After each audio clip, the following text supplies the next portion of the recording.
bien, bonsoir à tous. Merci d'être toujours aussi nombreux à nous suivre. Et tenez bon, moi j'ai bien l'impression qu'on arrive au bout de cette catastrophe sanitaire. En tout cas, je touche du bois. Donc pour ma part, je suis Éric Bonnem, fondateur de Secret Planet, comme vous le savez, basé à Lyon. Nous proposons des expéditions, des voyages d'aventure et nature avec nos activités de Tamera pour le trek, Expedition Unlimited pour la haute altitude et le polaire, et Saïga pour les voyages nature en lien avec la préservation de la biodiversité. Donc bienvenue pour cette webconférence, pour une rencontre avec une personnalité rare et encore trop peu connue, Marion Chéniaud-Dupuy, à l'occasion de la sortie de son premier livre. Alors décrire Marion est compliqué et puis à la fois simple, tant sa vie semble s'être écoulée relativement naturellement. Elle est bouddhiste, engagée dans des projets, alpiniste. C'est d'ailleurs la seule femme européenne à avoir conquis donc 3 fois l'Everest. Elle a entre autres projets initié un projet unique au monde de nettoyage à très haute altitude avec des équipes tibétaines et chinoises sur le versant nord de l'Everest. Donc c'est avec Marion que nous allons avoir cet entretien dans quelques minutes. Merci de noter donc les 2 prochaines webconférences. Dans 15 jours, c'est mon ami Renaud, responsable de Saïga, qui recevra Christine Rollard, naturaliste, et qui est une spécialiste du monde des araignées. Alors, vu d'ici, les araignées, on peut se demander si c'est très intéressant, mais absolument ça l'est. Et surtout, à côté des araignées, il y a toute la biodiversité, le monde du vivant. Et en plus, je crois que Christine est quelqu'un d'absolument passionnant. Pour ma part, moi, dans 1 mois, je recevrai la journaliste Anne Pastor, qui est elle aussi une amie donc de Tamera de longue date et qui est une des grandes spécialistes des peuples autochtones. Et donc, nous aurons l'occasion de parler de ces peuples traditionnels du monde entier. Voilà, mais pour l'heure, nous allons donc rejoindre Marion, que nous sommes très heureux de retrouver. Bonsoir Marion, comment vas-tu? Bonsoir, bonsoir Eric, bonsoir toute l'équipe de Secret Planet et bonsoir à tous qui nous écoutez. Alors, comme il est maintenant l'usage, parce que vous voyez, parfois la technique, l'image peut ne pas être très très bonne, on a enregistré cet entretien il y a quelques jours, en fait, donc l'entretien qui va suivre. Là, Marion est évidemment en direct avec nous, c'est un entretien riche, une rencontre encore une fois avec Marion, qu'on va vous passer donc dans son intégralité, ça dure exactement 30 minutes.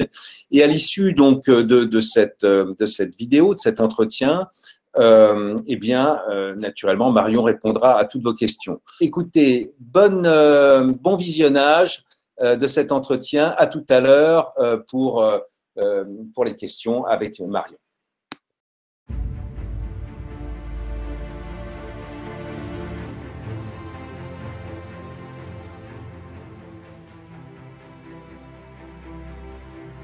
Je suis née en France, en Dordogne, dans la campagne profonde, dans les bois d'ailleurs, plus exactement. Mes parents étaient alors pas vraiment agriculteurs, parce que j'ai jamais très bien compris ce qu'ils ont fait, mais ils ont eu plein de métiers en rapport avec la nature, donc cultiver des plantes médicinales, la taxidermie, les bonsaïs, et puis assez rapidement, mon père s'est mis à creuser des étangs dans la forêt, dans un lieu qui était pas spécialement ouvert au public, d'ailleurs pas du tout, et qui est devenu un peu son ermitage, où il passait toute la journée. Et puis, j'ai appris avec lui tout ce qui était de l'ordre de connaissance du naturel. Donc, le nom des plantes, le nom des oiseaux, reconnaître les chants des oiseaux, reconnaître les champignons, évidemment, toutes les traces dans la boue, dans la neige, des animaux qui passaient. Donc ça, c'était mon apprentissage premier avec mon frère qui était un peu plus âgé que moi.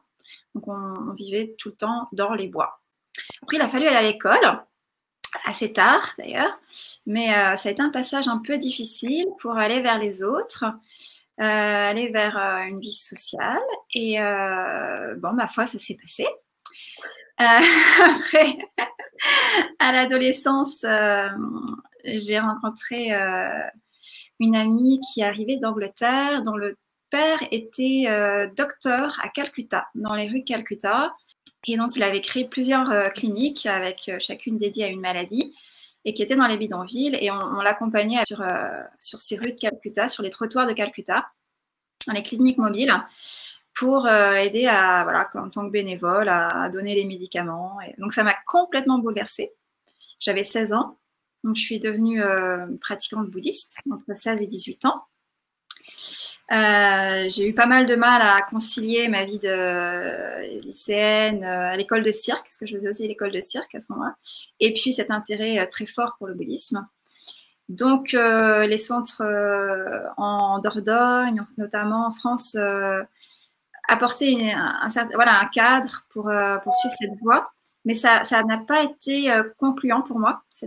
Donc, j'ai décidé de partir poursuivre ces études de bouddhisme, et en particulier sur comprendre ce qu'était la compassion, dans un monastère à Darjeeling, au pied de l'Himalaya, du côté indien, où j'ai été acceptée par un maître de méditation qui m'a donc voilà, donné les instructions de méditation, notamment sur la capacité à développer la compassion et ouvrir son cœur, de l'âge de 18 ans à 22 ans. Donc là, c'était mes périodes monastiques, d'études dans ce monastère. Et puis, suite à ça, mon maître, qui était aussi un nomade du Tibet, en exil, il a décidé que ce serait bien, en fait, qu'il y ait un projet qui se monte au Tibet, du côté du mont Kailash, dans une région assez haut en altitude, à peu près une moyenne de 4500 mètres, où en fait vivent que les nomades, parce qu'il n'y a que l'élevage qui permet de subvenir à ses besoins. Il n'y a pas de culture, il n'y a pas d'agriculture, il n'y a évidemment pas d'autres activités dans ces régions-là. Donc c'est très isolé, hein. C'est à la frontière avec le Ladakh, c'est ce qu'on appelle le Changtang. Voilà, donc je me suis retrouvée là-bas à 22 ans et j'ai commencé à monter des petits projets pour aider dans les domaines de l'éducation notamment ces populations à comprendre ce qui est en train de leur arriver avec l'arrivée de la modernité et de voir comment faire cette transition de mode de vie traditionnel à un mode de vie plus moderne sans perdre complètement toute la valeur et leur mode de vie nomade. Voilà, ça a duré en fait jusqu'à maintenant, parce que c'est encore aujourd'hui la vraie raison pour laquelle je suis au Tibet. Donc, ça fait bientôt 18 ans que je suis au Tibet, que je suis basée à Lhasa, que je mène des projets là-bas. Le mont Kailash, il est très particulier dans la géographie sacrée du Tibet, parce qu'il est situé alors, dans la chaîne Himalaya, mais il est assez isolé.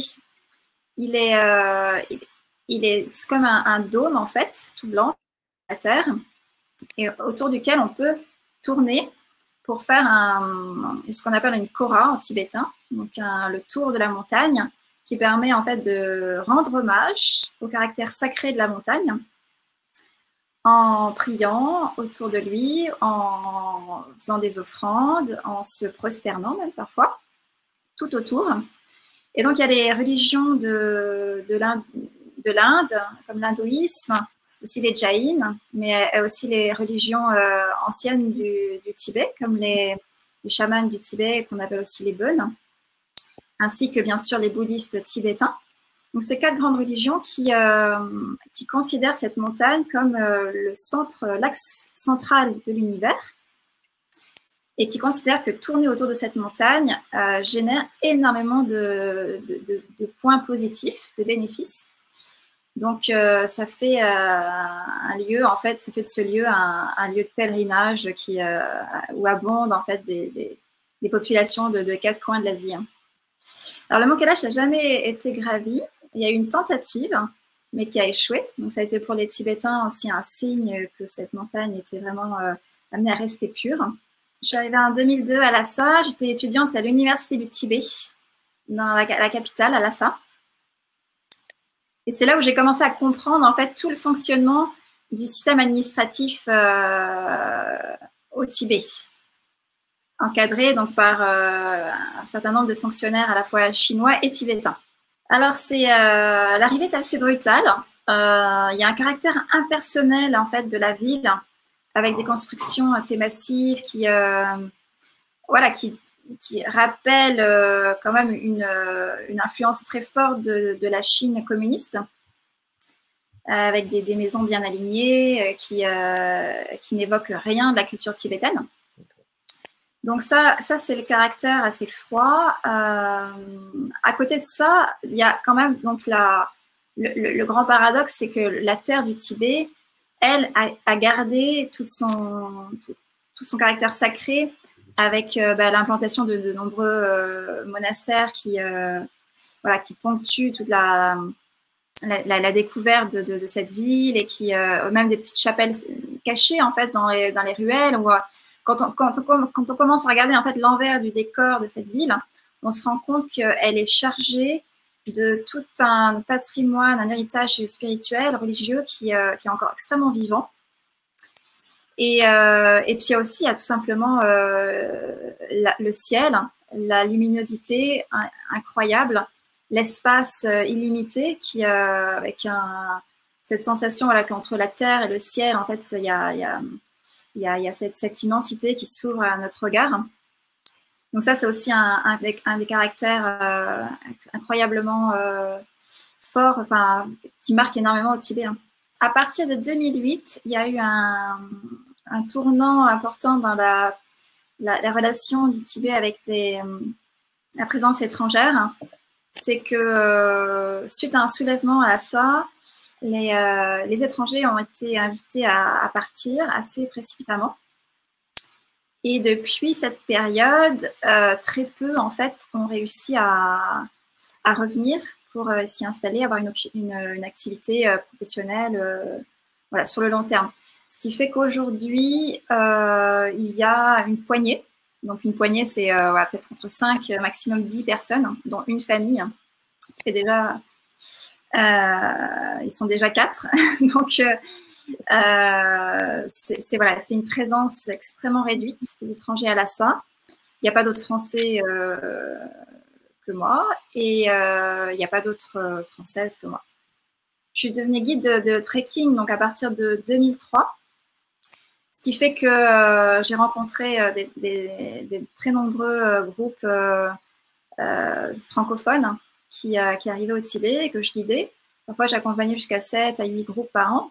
Donc, ça me faisait une sorte de lien, de connexion avec la culture européenne qui m'a fait beaucoup de bien, je crois, pour permettre de pas trop me déconnecter.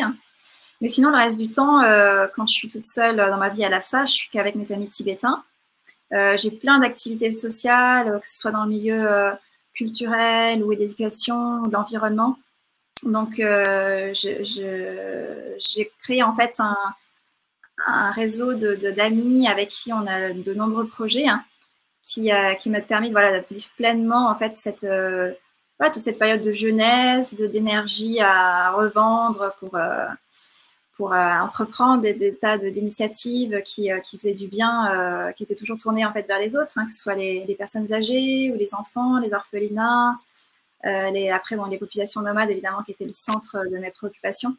Au fil de ces projets, je suis aussi devenue guide. Parce qu'à un moment, il fallait que je subvienne à mes besoins. Et là-bas, il y a tellement de montagnes, tellement de sentiers, de randonnées à parcourir que j'en ai fait mon métier. Et petit à petit, j'ai ouvert des tas d'itinéraires, des itinéraires de trek à une période où le Tibet n'était pas spécialement encore bien équipé pour accueillir des groupes de trekkers. Donc, ouverture de trek, formation des équipes tibétaines pour cuisiniers, guides, caravaniers, aides cuisiniers, pour encadrer ces treks. Donc ça m'a bien occupée jusqu'à ce que j'ouvre même carrément une agence de voyage pour aider en fait ces agences tibétaines après une fois qu'elles étaient bien formées à devenir plus compétitifs en fait sur le marché des encadrements de trek dans l'Himalaya, sachant qu'il y avait quand même pas mal d'agences népalaises qui venaient au Tibet pour encadrer ces treks. Donc il était c'est important de promouvoir en fait les équipes tibétaines à ce moment-là. Donc j'ai créé un label qui s'appelle le label Global Nomade, qui permet voilà, de vendre aussi des voyages 100% tibétains, selon des critères aussi de responsabilité sur la protection de l'environnement et la culture tibétaine. Et avec des équipes voilà, qui sont complètement engagées pour, en plus du tourisme, promouvoir des projets à côté de type protection de la culture ou dépollution des sites. Et c'est comme ça que le projet Clean Everest est né, en fait. Ouais, déjà, donc, ma formation à l'école de cirque m'a pas mal aidé à acquérir cette capacité de sauter, en fait, d'une pierre à l'autre, d'être très à l'aise, en fait, sur des pentes, d'avoir cette capacité d'équilibre qui est là toujours, en fait, dans quelques activités que je fasse, des activités sportives ou ça m'a donné voilà, cette aisance. Lors de mes premiers treks que j'accompagnais, on m'avait nommée la chef des montagnes parce que mon agilité a sauté des pierres en pierre et ça amusait beaucoup les groupes de trekkers que j'accompagnais. Ensuite, voilà, après, forcément, en vivant à Lhasa à 3650 mètres, l'adaptation à l'altitude est là d'entrée de jeu, c'est-à-dire que je peux monter à 4000, 5000 sans même m'en rendre compte. Donc forcément pour passer l'école, pour aller chercher en reco différents chemins et aller en fait un jour, 2 jours en fait faire plusieurs voies sur des dénivelés importants. Pour chercher le meilleur passage pour ensuite dessiner un itinéraire de trek. J'ai rencontré un ami tibétain à l'école de guide de haute montagne à Lhasa, qui en 2002 déjà m'a amené à faire des voies sur des parois rocheuses derrière le cimetière céleste de Lhasa. Donc, cimetière céleste, c'est l'endroit où on coupe les corps des cadavres pour les faire manger les laisser être mangés par les vautours. Et derrière, il y avait des super parois pour s'entraîner à grimper. Donc, c'est comme ça que j'ai lié des liens avec tout ce groupe de guides tibétains qui ont bien grandi, qui ont bien mûri dans leur métier. Et à partir de 2007, 2008, ils ont commencé à encadrer sérieusement des expéditions sur des 8000 au Tibet.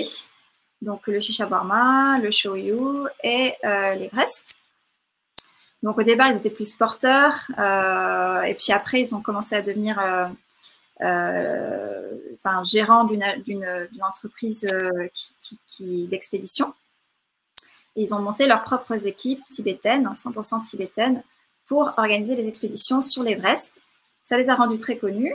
Ils ont eu beaucoup de clientèle qui venait de Chine.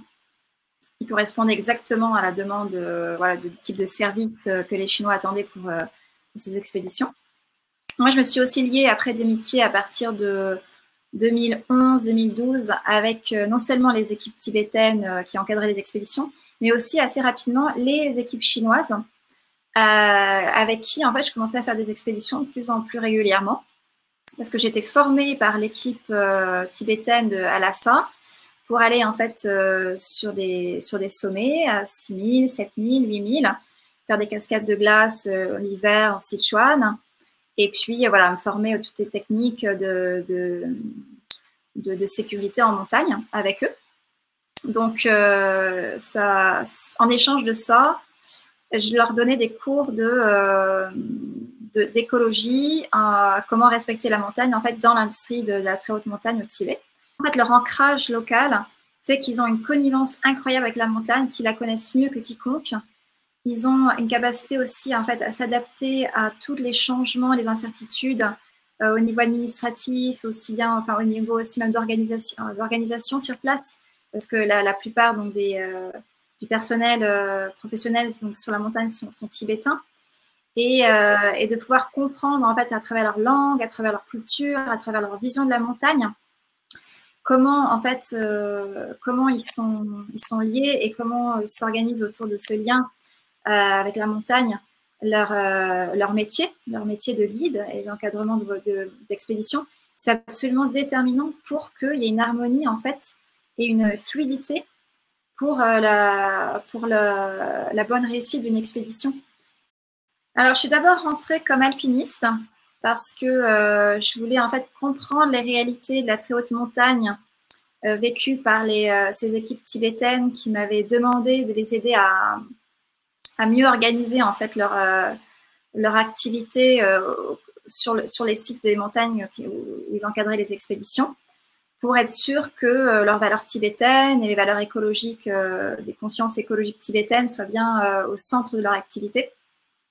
Donc c'est comme ça que voilà, j'ai commencé à faire la haute montagne pour comprendre cet environnement du métier de guide. Et après, en fait, est né le projet de soutenir la création d'une charte environnementale et après de campagne de nettoyage des sommets de l'Himalaya. Ça m'a permis de progressivement prendre le pouls de la montagne, prendre mon propre pouls en fait, pour aussi voir mes capacités à grimper en haute altitude, en portant même des charges parfois, parce que je voulais être capable d'être. Je me comparais aux Sherpas, donc bon, j'ai eu un peu de mal à être à la hauteur, j'y arrivais pas. Mais bon, c'était mes objectifs de pouvoir en fait être assimilée à plus des équipes locales plutôt que voilà, une étrangère qui venait voilà, avec tout le service et toute l'assistance qu'il peut y avoir parfois sur des expéditions pour arriver jusqu'au sommet. Donc, j'ai fait une première expédition au sommet de l'Everest en 2013, qui m'a amenée à une deuxième en 2016, justement pour lancer les fameuses campagnes de nettoyage Clean Everest. Et puis une troisième fois jusqu'au sommet en 2017. Voilà, tout en combinant avec d'autres sommets pendant l'année, mais plutôt sur des 6000 ou des 7000. Le contexte des expéditions sur les 8000 dans l'Himalaya, à côté tibétain, à cette période où quand je suis arrivée, donc dans les années 2011-2012, c'est qu'en fait, c'est essentiellement donc des chefs d'expédition étrangers du monde entier qui viennent un peu avec leurs propres règles, parce que eux-mêmes en fait organisent des expéditions dans le reste du monde, donc ils ont déjà cette conscience de comment voilà, se comporter en montagne et de la relation qu'ils ont avec la montagne. Et en fait, ces règles-là, elles fonctionnent quand il y a une infrastructure de gestion des déchets pour que tout soit fluide au niveau voilà, des zones de dépôt, de collecte des sacs et après de filières de recyclage des différents déchets. Alors là, au fait, au Tibet, personne n'était en fait contre l'idée de monter un dispositif pour que tout ça soit possible, mais en fait, ça n'avait pas eu lieu, c'était pas la priorité. Et personne, en fait, se sentait vraiment concerné pour relever le défi de monter ce dispositif, parce que les expéditions étrangères, elles considéraient que c'était pas de leur responsabilité de le faire. Les Tibétains sur place, ils n'avaient pas forcément un modèle pour savoir comment le faire. Alors voilà, donc c'est comme ça que leur demande a émergé d'être aidés pour organiser un peu, structurer un peu en fait la création de cette composante environnementale au sein des expéditions, qui a été nommée plus tard Clean Everest, qui est un label, donc un écolabel, qui prend en compte toutes les dimensions donc, de protection de la montagne, aussi bien au niveau voilà, de la faune sauvage, la protection de l'eau, la protection des zones de randonnée, des zones de camp. C'est avant tout une charte qu'on a créée, qui a été conçue par les Tibétains et pour les Tibétains au départ, pour que ce soit eux en fait les maîtres d'œuvre sur la montagne de ce dispositif, puisque finalement c'est eux qui restent chaque année pendant 2 mois et qui voient bien que si rien n'est fait, ben, la couche de déchets, elle fait que monter. En fait, il y a ces couches après couches, jusqu'à ce qu'il y ait, voilà, après un vrai diagnostic qui a été posé en 2013. Je suis montée avec eux pour la première fois jusqu'au sommet de l'Everest, et camp après camp, en fait, sur les 6 différents camps qui mènent jusqu'au sommet, depuis le camp de base, on a évalué à 10 tonnes à peu près de déchets sur les différents camps. Donc là, de là est parti après donc une intention assez ferme de s'organiser pour dépolluer d'abord la montagne en un premier temps, et dans un deuxième temps de garder la montagne propre, donc avec un système de contrôle, un système de charte, donc partagé à la fois par les autorités locales, mais aussi par toutes les agences étrangères qui viennent sur place, pour que ces bonnes pratiques soient respectées par tout le monde dans un esprit de coopération, aussi bien d'ailleurs au niveau du grand nettoyage qui a eu lieu pour enlever les 10 tonnes de déchets, qu'après, dans une logique de chaque expédition est responsable en fait de redescendre ses propres déchets, et on ne laisse plus rien derrière soi. Donc ça, c'est vraiment un travail de responsabilisation qui a émané donc à la fois de la prise de conscience des Tibétains qu'ils étaient eux-mêmes donc responsables de ce problème, et puis après d'un travail de sensibilisation de leur part pour faire comprendre à tout le monde que c'était plus possible en fait de continuer cette industrie de la montagne sans prendre en compte ces mesures-là de garder la montagne propre. Le programme Clean Everest qui a eu lieu entre 2016 et 2019 a permis donc d'enlever les 10 tonnes de déchets, et notamment les 3 dernières années sur les camps en plus haute altitude, donc au-dessus de 7000, où la zone est particulièrement polluée et difficile en fait d'atteindre il n'y a plus d'équipes bénévoles vraiment qui peuvent à cette altitude se mobiliser pour enlever les déchets. C'était des équipes professionnelles, donc des Sherpas tibétains et népalais, qui étaient payés au kilo pour descendre les kilos de déchets. Donc il y avait une opération qui s'appelle Cash for Trash qui avait été mise en place. Et puis, à 6500 mètres, là, tout le monde était vraiment partie prenante, les expéditions internationales, les équipes locales, enfin, c'était vraiment Ouais, donc c'est surtout une intelligence, en fait, de tous les groupes qui étaient présents sur la montagne, qui ont décidé d'agir collectivement pour que le plus gros des déchets, en fait, puisse être récolté. C'était surtout en 2017, en fait, qu'il y a eu un ramassage massif de 4,5 tonnes de déchets, quasiment tout sur le camp camp de base avancé à 6500 mètres. Donc, c'était la zone la plus abondamment polluée. Et c'est là qu'est vraiment née aussi, je crois, une énergie d'une envie, enfin d'une énergie, d'une initiative de continuer en fait à aller jusqu'au bout. Et après, à souhaiter que la montagne reste propre.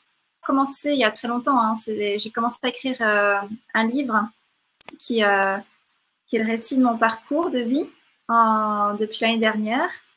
Et voilà, j'ai fini de l'écrire cette année. Donc, il est sorti le 1er octobre dans les librairies. Et il est disponible un peu partout. Ça s'appelle « Respire, tu es vivante ».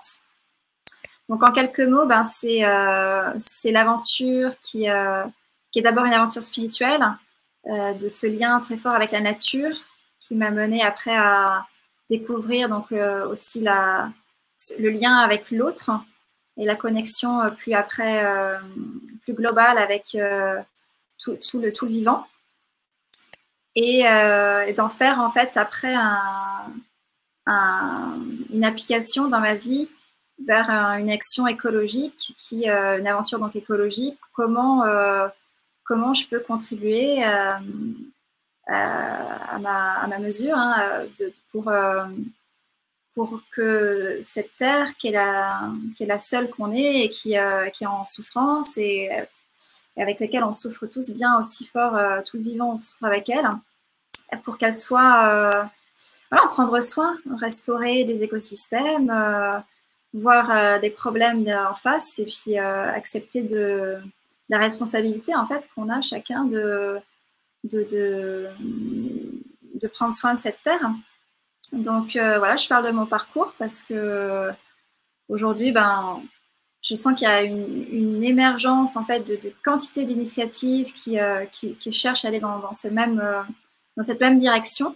Et il me semble qu'en fait, c'est à travers les récits de chacun et à travers les histoires en fait qu'on se donne les uns aux autres, qu'on réinvente aussi une nouvelle manière d'être au monde et de prendre soin de ce monde. Ouais, donc là, je compte retourner à Lhasa dès que je pourrai, avec l'obtention donc de mon visa pour rentrer en Chine.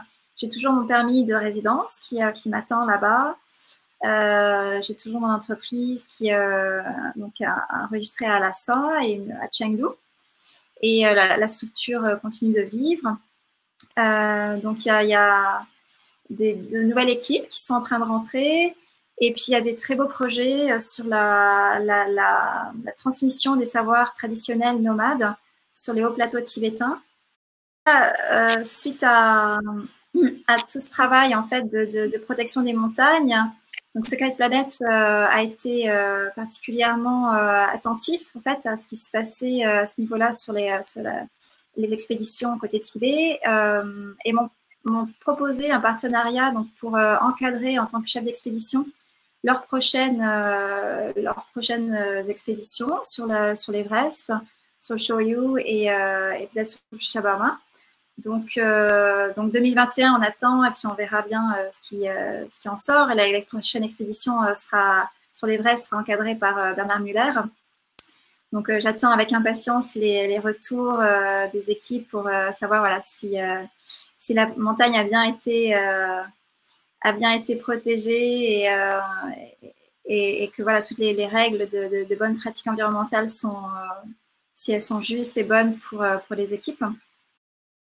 Eh bien voilà pour cet entretien court, sûrement trop court pour beaucoup d'entre nous, mais qui nous a permis d'en savoir plus sur Marion et de comprendre comment elle est arrivée sur ce projet particulièrement ambitieux donc de nettoyage de l'Everest. Alors comme le disait Marion, j'en profite pour vous rappeler qu'on a 2 expéditions à 8000 au printemps 21, en espérant évidemment que tout ça tienne. Une à l'Everest avec comme chef d'expédition Bernard Muller et donc une au Manaslu avec comme chef d'expédition Paulo Grebel. Et donc Marion prendra la suite sur l'Everest en 2022 et puis donc des projets sur le Choyu et Shishapangma.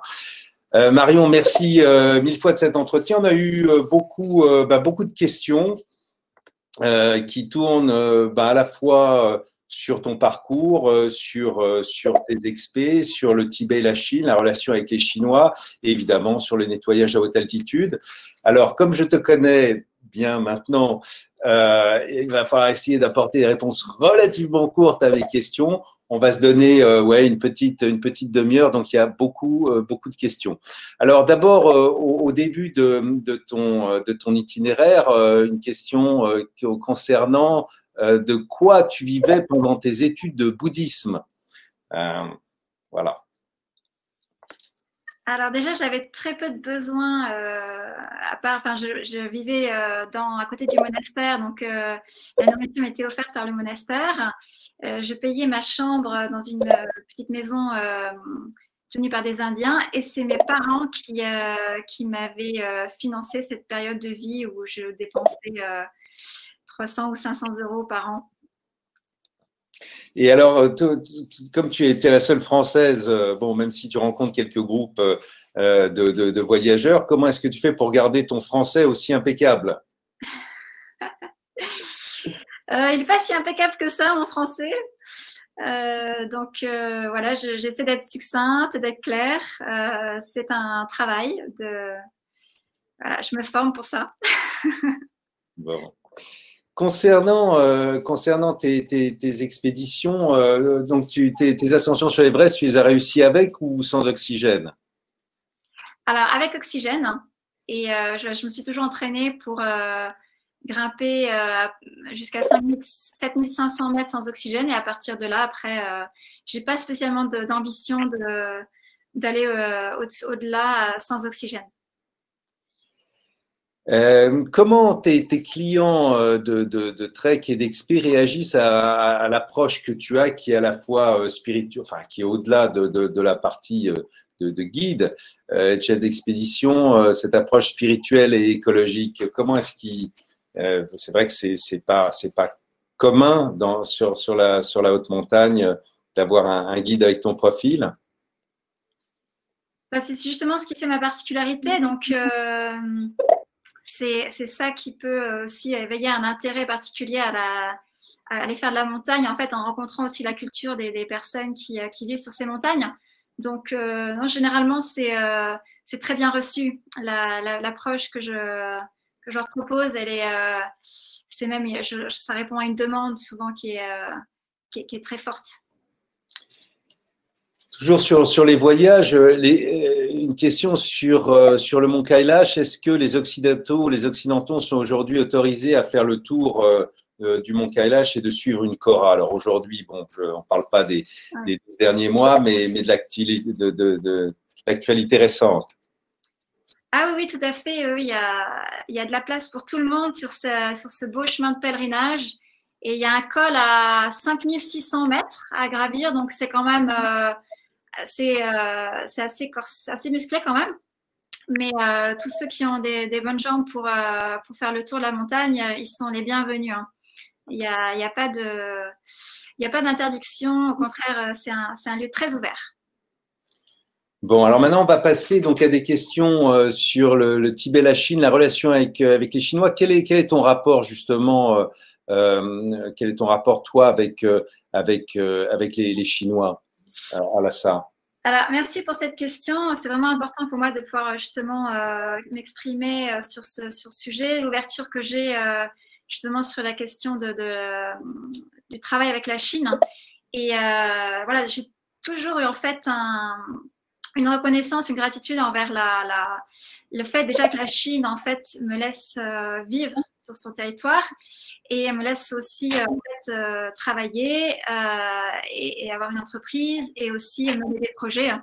Donc tout ça n'aurait pas du tout été possible sans cette bonne entente avec la Chine et voilà, sans du tout revendiquer quoi que ce soit au niveau politique de mon côté d'aller dans un sens ou dans un autre, pro-chinois ou pro-tibétain, c'est vraiment pas du tout mon sujet, c'est pas mon domaine. Par contre, voilà, les réalités d'une vie au Tibet montrent bien à tous ceux qui connaissent, qui viennent, qui viendront, j'espère, voilà, qui a aujourd'hui aller ensemble, travailler ensemble. C'est la voie unique qui se présente à nous. Alors, deux questions, peut-être un peu politiques, c'est à toi de voir comment tu réponds. Alors, une concernant la prise de pouvoir par la Chine, donc sur le Tibet, ne pensez-vous pas que la mainmise de la théocratie au Tibet a précipité la prise de pouvoir par la Chine? Je comprends bien la question. Hein. C'est pas que j'essaie de l'éviter ou je la comprends pas. C'est honnêtement, là, c'est pas dans mon domaine de répondre à cette question. Voilà. Est-ce que tu as des nouvelles du, entre parenthèses, vrai Panchen Lama qui a disparu, je crois, il y a 25 ans? Bon, désolée pour la personne qui pose la question. J'aurais bien aimé pouvoir donner une actualité sur ce sujet, mais non, aucune nouvelle. Je ne suis pas du tout au courant. C'est la même personne que pour la précédente question. Bon, un peu enfin même beaucoup de questions donc sur les voyages à haute altitude, qui est donc un de tes projets phares. Est-ce que tu as eu besoin d'autorisation administrative pour lancer ce projet? Et bon, comme c'est probable que oui, est-ce que ça a été relativement simple de les obtenir? Alors, en fait, au départ, ça s'est vraiment tissé par les liens avec l'école de guide de montagne à Lhasa. Donc, il n'y avait pas vraiment d'autorisation formelle. Il se trouve que j'étais sur la montagne avec eux.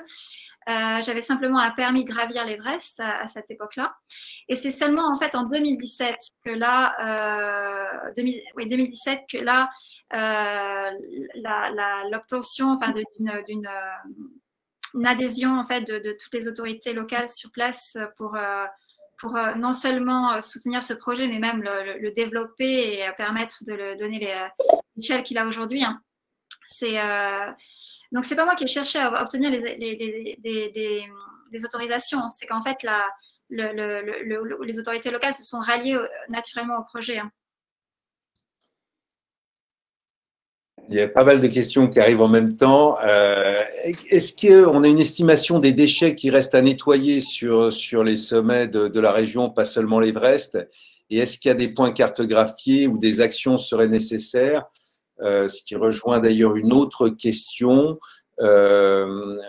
concernant justement le déploiement du projet que tu as mené avec les équipes à l'Everest. Est-ce qu'il y a des projets de le mener sur d'autres sommets de la région?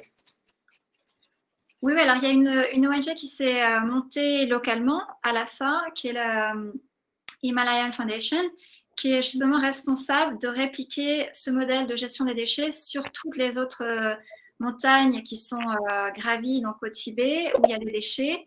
Alors, sur le recensement des sommets, des camps qui sont pollués et comment les cartographier, ça, on a encore un peu de travail à faire là-dessus. C'est pas encore très clair. Bon, sur le Shoyu, c'est sûr que là, il y a déjà beaucoup de travail qui est mis en place, enfin, de mettre en place un dispositif pour faire la même chose que sur l'Everest. Un peu moins sur le Shawama, mais c'est voilà, surtout sur le Shoyu qui a de nouveau un gros travail à mettre en place. Est-ce que tu peux revenir en quelques mots sur les composants donc, de la charte environnementale qui a été mise en œuvre sur l'Everest, qui n'est pas uniquement sur les déchets? Oui, il y a une réglementation sur la protection de l'eau, avec les points en fait, des sources d'eau où voilà, les camps ne peuvent pas en fait, servir d'eau à moins de 50 mètres de la source. Il y a ensuite une réglementation sur les toilettes, où sont situées les toilettes, notamment sur le camp 1 à 7000 mètres, il y a des toilettes fixes en fait, qui ont été construites pour que justement il n'y ait pas d'utilisation, enfin de toilettes un peu éphémères un peu partout qui polluent l'ensemble du glacier. Donc là, les toilettes fixes sont évidemment avec des bidons et les bidons sont redescendus. Donc après, il y a un volet sur la protection de la faune avec voilà, de ne pas aller hors des sentiers ou justement pour aller déranger la faune sauvage. Il y a aussi un volet sur l'éducation et voilà, tout ce qui est sensibilisation. Voilà, le gros quand même, c'est sur la gestion des déchets, hein, c'est le principal. Donc, toujours sur le déploiement de ce projet, est-ce qu'il peut être développé au Népal, qui est un pays bien plus pauvre et peut-être moins organisé, moins structuré? Oui, alors là, il y a des initiatives de nettoyage des différents camps sur le versant sud népalais de l'Everest. Voilà, j'entends parler de Green Everest, d'autres expéditions qui ont pour objectif donc, de dépolluer les camps. Mais il n'y a pas vraiment, je crois, une volonté de la part du gouvernement népalais pour l'instant de coordonner l'ensemble de ces initiatives. Donc, ça me paraît assez difficile aujourd'hui de répliquer ce modèle de charte donc, qui est très inclusif et qui part en fait d'une autorité qui est légitime en fait pour contrôler l'ensemble et coordonner l'ensemble de ces actions qui sont des autorités gouvernementales de Lhasa. Donc, dans le cas du Tibet, il y a cette volonté. Et il faudrait qu'il y ait la même côté Népal en fait pour pouvoir lancer ce même modèle. Comment est-ce qu'on peut promouvoir cette démarche sur des plus petits sommets, peut-être un peu moins réputés, genre les 6000, les 7000? Voilà, déjà, bon, la question peut se poser. Évidemment, il y a des zones qui sont assez polluées, notamment sur le tour du mont Kailash. Là, il y a un vrai sujet. Après, sur les sommets moins connus, plus reculés du Tibet, les 6000 et 7000, comme en fait ils restent très peu fréquentés, il y a relativement pas de problème en fait de pollution sur ces sommets-là. Combien de personnes sont en charge justement de ce nettoyage sur l'Everest chaque année? Alors voilà, les équipes, c'est alors minimum 50 guides tibétains qui sont embauchés donc par la fameuse agence d'expédition dont j'ai beaucoup parlé dans l'entretien. Donc eux, ils sont là chaque année, c'est une équipe permanente pendant 2 mois. Et ensuite, il y a aussi le personnel Sherpa népalais, donc qui viennent de Katmandou et qui sont, c'est pas toujours les mêmes personnes qui viennent chaque année, mais ils sont entre voilà, 100, 150 minimum chaque année à être sur la montagne et qui peuvent être mobilisés éventuellement sur des actions comme par exemple Cash for Trash ou au-dessus de 7000. Chaque kilo de déchets est pesé et redescendu après avec moyennant une rémunération. Et quel est le rôle justement désormais des équipes d'expédition occidentales? Alors, de justement connaître cette charte, de la faire connaître à tous les membres de leurs équipes, de bien sûr respecter tous les différents points de la charte et voilà, et après de coopérer avec les officiers de liaison et le personnel professionnel de la montagne pour que chaque tour de ronde en fait de descente des sacs de déchets portés par les yaks soit coordonné selon les différents spots, les différents camps sous la direction de différents chefs d'expédition. Voilà, il y a des zones de déchets qui sont préparées sur chaque camp et il y a une information qui circule sur quand venir chercher les déchets et coordonner tout ça en bonne coopération. Est-ce qu'on attend d'elle qu'elle redescende un peu de déchets donc à très haute altitude, c'est-à-dire au-delà de 7000 mètres? Alors, ça, c'est à chacun de décider de ses capacités et de sa volonté d'agir au-dessus de 7000 pour aller chercher des déchets, les redescendre, se faire rémunérer au kilo comme tout le monde. Oui, il y a pas d'attente, mais il y a la possibilité là. Quel est le prix au kilo, rappelle-nous? Donc c'est 60 RMB, donc c'est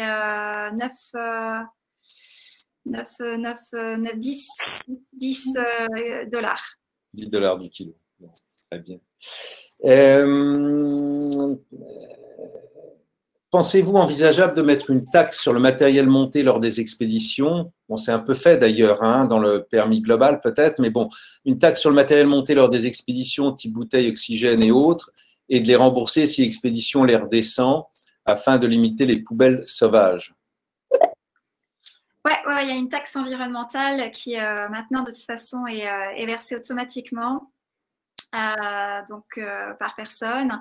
Et cette somme, en fait, permet de, justement, en cas de poubelles laissées sauvagement, de les redescendre. Quelle est l'infrastructure, justement, à la redescente à partir du camp de base, quoi? Une fois redescendu, est-ce que le Tibet possède des infrastructures de traitement? Alors, déjà, il y a un compresseur de déchets au camp de base, juste à côté du camp de base. Donc après, il y a quand même des recyclages d'eau usagée qui ont lieu sur place aussi, qui se sont faits depuis 2017. Et ensuite, il y a une déchetterie pour tout type de déchets à Tingri, accessible par la route. Et il y a des camions qui aussi vont jusqu'à Lhasa avec des déchets recyclables qui sont utilisés soit en fait dans le musée de la montagne après pour en faire des expositions et des sensibilisations pour les jeunes qui veulent passer dans le musée et apprendre à trier les déchets et puis aussi à faire des installations avec ces déchets. Et puis voilà, il y a aussi donc une usine de recyclage à Lhassa, pas dans Lhassa même, mais dans la banlieue de Lhassa, qui a été construite il n'y a pas très longtemps. Est-ce que il y a des punitions pour les expéditions actuelles si on les surprend à polluer? Alors bon, voilà. En gros, oui. s'il ne faut pas, il y a à faire. Oui.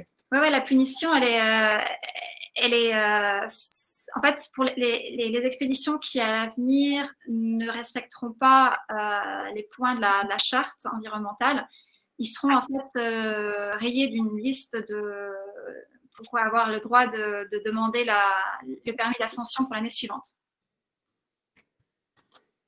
Je pense qu'on a fait le tour des questions concernant le projet de nettoyage de l'Everest et à haute altitude. Une question qui rejoint plutôt le voyage, mais ça peut être pas mal de conclure là-dessus. Donc, cette question-là, puis je voulais te reparler de ton livre. Est-ce que tu peux nous parler du Kham, qui est une région du Tibet qui est assez ignorée des Occidentaux? Qu'est-ce que tu en penses? Alors, le Kham, ouais, il est situé dans ce qu'on appelle le Grand Tibet, ou l'ère culturelle tibétaine, dans les provinces chinoises du Qinghai et du Sichuan, et un petit peu dans le Yunnan, où il y a des préfectures tibétaines qui sont enclavées dans ces provinces, et où la culture tibétaine est extrêmement vivante, extrêmement riche. Et voilà, notamment, en fait, dans l'histoire de ces zones orientales du Tibet, il y a les cavaliers en fait Khampa, qui sont des Tibétains qui sont une sorte de mini en fait, de soldats en fait comme qui ont défendu donc les frontières du Tibet depuis très très longtemps et qui ont cette culture à cheval très forte, qui ont encore aujourd'hui de nombreux festivals, qui font des festivals de course à cheval. C'est un lieu où il y a énormément de monastères. La vie religieuse est intense. Il y a donc l'accès dans les différentes zones avec de trek, même est assez bien aménagé avec des routes pour aller un peu partout. Donc il y a largement de quoi découvrir en fait un Tibet totalement authentique et préservé et une nature magnifique. Et voilà, donc la culture du Kham est très très vivante. Donc, je rappelle que tu viens de publier ton premier livre, Un respire, tu es vivante. Quel était l'accueil alors des critiques, du public? Comment ça se passe ce lancement? Pour l'instant, ça se passe très bien. Il y a beaucoup de demandes d'entretiens, d'interviews pour communiquer autour de ce récit.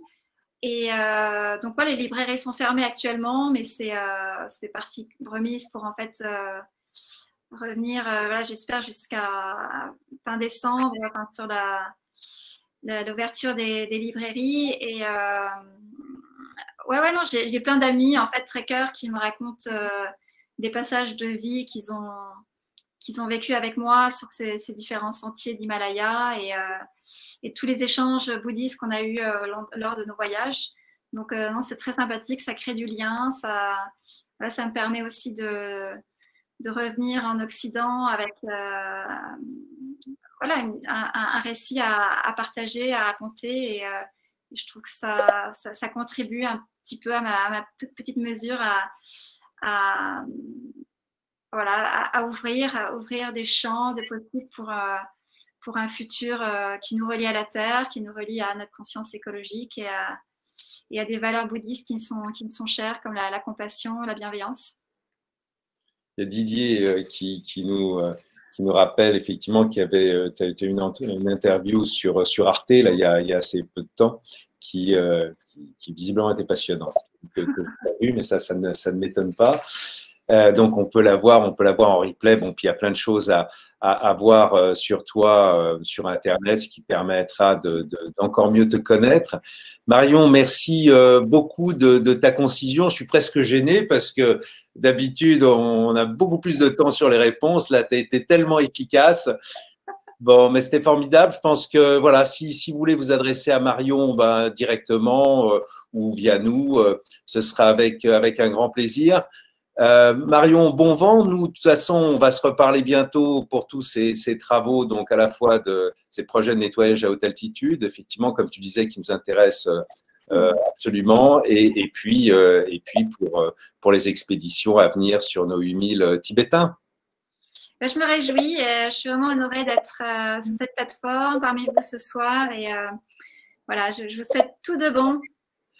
Merci Marion. Bonsoir à tous. Merci d'avoir été avec nous et à très bientôt.